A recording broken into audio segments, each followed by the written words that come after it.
Ladies and gentlemen, I'm Tom Shillue, in for Greg on this very special edition of Gutfeld. Let's welcome tonight's guests. As a baby, his first words were, "We know you're lying." Fox News contributor Paul Morrow. She's so Southern, her pronouns are y'all and y'alls. Co-host of The Bottom Line on Fox Business, David McDowell. She always stands her ground unless there's a strong breeze. New York Times best-selling author and Fox News contributor Gutfeld. And he can change a tire without using a jack. Former NWA world champion and host of the Planet Tyrus podcast, Tyrus. Okay, before we get to some news stories, let's do this. Greg's Leftovers. Yes, it's Leftovers, where I read the jokes we didn't use this week. And just like Greg, it's my first time reading them. So if they suck, we'll dress Joe Mackey like a Cadbury egg and send him to The View. Today is the first day of the New York Auto Show. It went well. Only 30 cars were stolen. They've even made a new Tiger Woods edition SUV. It comes pre-crashed. CVS plans to open 60 new stores in 2026. It's all part of a bigger plan to create the world's longest receipt. Target just issued a stricter, more standardized dress code for its employees. Their look had gotten so sloppy, customers were embarrassed to be seen shoplifting there. Starbucks is offering their baristas a $1,200 bonus if they work faster and act friendlier. They plan to make up the shortfall with their new $1,200 Frappuccino. The White House Easter egg hunt is scheduled for this Monday.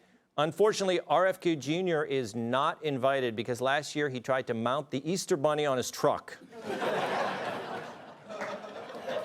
All right. Lindsey Graham was spotted vacationing at Disney World in Florida amid the government shutdown. So far, he's declared war on only 6 of the countries in Epcot Center. Come on, we got to dig Lindsey.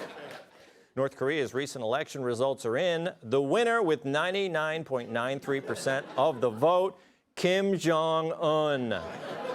Of course, the only other person on the ballot, you die now.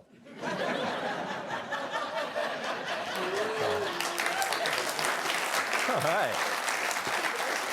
Mackey's safe. Mackey's safe. This week, 76-year-old Bruce Springsteen hit the road for a series of shows.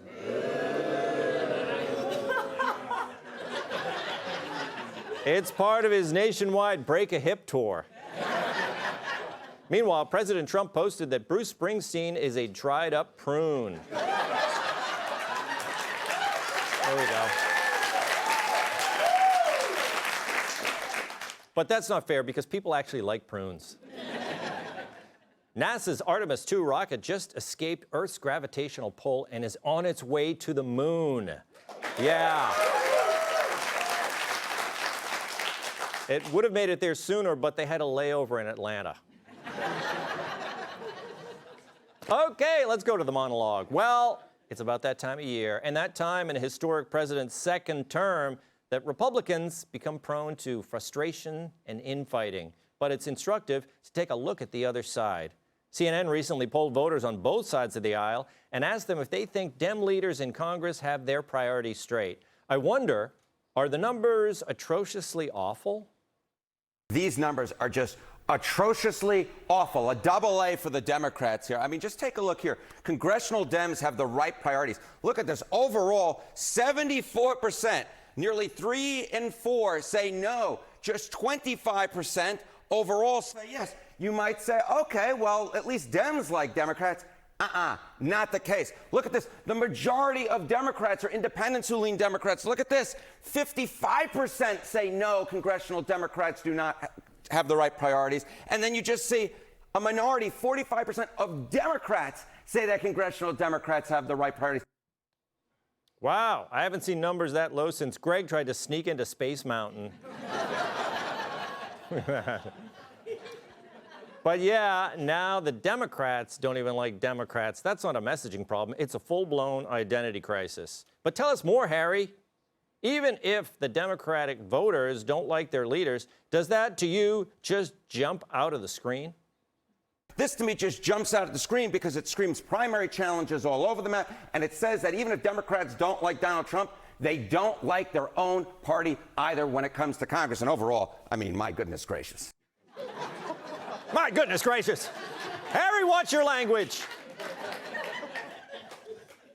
But what point he's trying to point out is the Dems aren't necessarily going to cruise in the midterms like their leaders would have you believe. But if they do win back some seats, do you think they'll reevaluate some things considering their own voters don't even like them? Well, according to the Louisiana Lizard King, they're going to do what they've been doing for years and try to go after Trump. Listen to me, Trump. I'm going to tell you fat ass something. You're getting ready to get the living crap kicked out of you. You don't know because they haven't really told you. And let me tell you something. They're gonna start breaking the news to you kind of gently, and you're going to sit there and wonder what it feels like to be punched in the mouth by Mike Tyson. But you won't know because it's quite one thing to imagine what it's like to get punched in the mouth by Mike Tyson. It's another thing to actually get punched in the mouth by Mike Tyson. And that's what's going to happen to you in November. But even if he does get punched by Mike Tyson, his face will look better than Carville's. But tell me more, James. And said to Schumer, they're going to go down to the White House on November 10th, and then you're going to have some stiff photo of them sitting there talking about collegiality and cooperation. Believe that. Then they're going to start going after you. Then they're going to start figuring out where all the money stolen is. Then they're going to go after you stupid jackass kids and their spouses and all the other that you see. And they're going to investigate out of you. Shouldn't Carville be somewhere like trying to fight He-Man? But nothing says we have a winning message like, let's investigate the big orange meanie and his family. The Dems are losing their own voters, and their plan is more investigations, more anger. What could possibly go wrong? At some point, you think they'd try fixing their own party, but that would require admitting they broke it. All right. Okay, Paul. Paul, it's time for some New York common sense. I wanted to do this monologue because this is where you see online. This is the time of year. Republicans are fighting. Oh, we should have done that. We should have done this. This guy's wrong. Whatever. So is it interesting that Democrats are having trouble in this kind of environment? The hidden weapon, the great secret weapon that the Republicans have that you never hear about is the Democrats. No matter how bad, because you hear this all the time. Oh, Trump's underwater on this issue. He's underwater on that issue. Right now, the Democratic Party, they're locked in a toxic relationship. It's like the old guy who has a younger girlfriend. She's 30 years younger, right? But he's got the power, so she hangs around. You know that's going to end badly, and the more time goes on, that power dynamic shifts, right? She starts to run the show. Right now, you have Schumer and all of the old guard.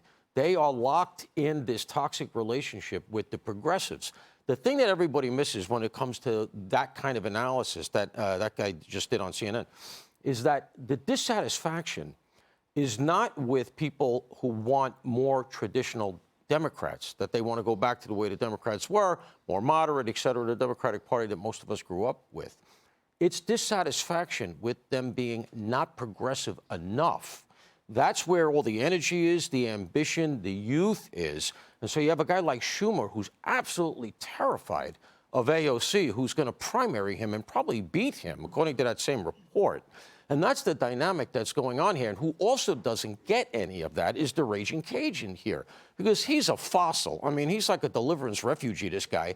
He's down there in his trailer or whatever he's in, and he thinks it's still the Bill Clinton days. He doesn't realize, guys, it's over. This is the progressive AOC squad, Roy Singham, George Soros, Democratic Party.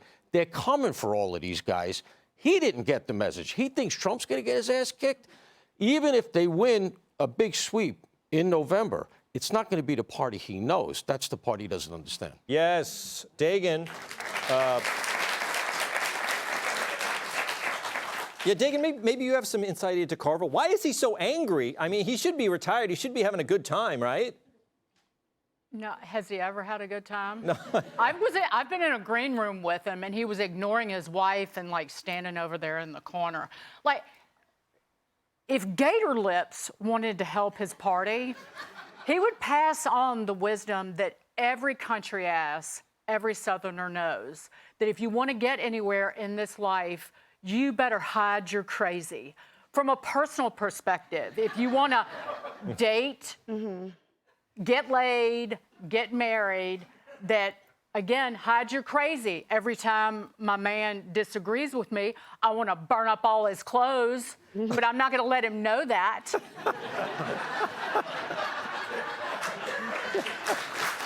Yes. But what do the Democrats do? They don't hide their crazy. They keep having all these no kings rallies, basically sending the message to the American people, we're and want to burn your country down. So I was watching this video of, and I'm not even talking about Robert De Niro, who has no ability to play any other character than that character. But there was a video that, like, the New York Times took, or Reuters, of this one No Kings attendee, and he was wearing a My Little Pony mask, like a N95 pastel mask, with a hat that he probably thought was a Fidel Castro hat or cap, but it was an actual Greek fisherman's cap. So what was the message? Well, one, that he's a freak moron because he didn't know the difference between Fidel and a Greek fisherman, but he also wants to control the behavior. He wants to go back to COVID era and control the behavior of all the American people. Yes, and we know that's your Democrat. That's your Democrat Party. Tyrus, where does the Democrat Party go? Do they go with guys like Carville? I don't care where they go. They just can't come here. But I don't even think, though, you know, the young part of the party, let's say the AOCs, I don't know if they would go with Carville's advice. He wants to go back to the old playbook of attacking Trump the whole time. First of all, Carville's entire thing was sponsored by Jack Daniels. He clearly, he had a few, and he wanted to get honest. You know, and I think he needs to do a little. He's ancient, so you would think he would know history. Everything he said has already happened and still happens. They've been investigating him since the day he stepped on the escalator. They've been going after his, quote, brat kid. Like, it's bringing the kids into it. Yeah. Like, no one talks about your crocodiles that never developed rightly, and they're, you know, your little chameleons you roll with. But no, we don't talk about all the things. I mean, you want to talk about physical appearance? Like Gollum, good to see you got it together without the ring. But to say that that's what they're going to do, they're going to go, he's not going to be prepared. You're not going to know when Mike Tyson hits you in the mouth. At least get your right. Mike Tyson voted for him. So he's not going to punch him in the mouth. He's probably going to punch you in the mouth. But even Mike knows that life's done enough to you. There's nothing I can do. So yeah, big time. Kat, I think that the Democratic Party has to find out something to do besides run against Trump, because they're not going to have him anymore after this next election. Yeah, and if they're going with put Eric Trump in jail, I don't think that's a winning message. I don't think that's anybody's #1 or even number 100 issue. Yeah. I think I'm really interested to see after the midterms what politics becomes like as a whole without Trump, you know, being in the race for the next election.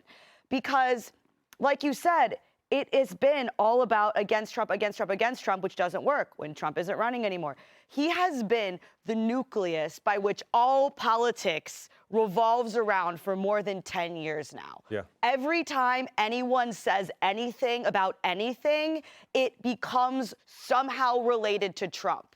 If you, everything, not even just politics, reality TV shows. If somebody who's on a reality TV show is a family member and their photo who's wearing a MAGA hat, it's like, get them off my TV. It's like crazy. It's every single thing has revolved around this one figure for more than 10 years. And I think it's almost to the point where there's going to be people who are going to have to sort of have some neuroplasticity going on and form new pathways in their brain to be able to have other relationships to make to things and other things to say or do, because we haven't seen anything other than that for so long, and people are going to have to figure that out. Gotta work it out. All right. Be sure to like and subscribe for all the Fox News latest on YouTube, and catch full shows streaming now on Fox One.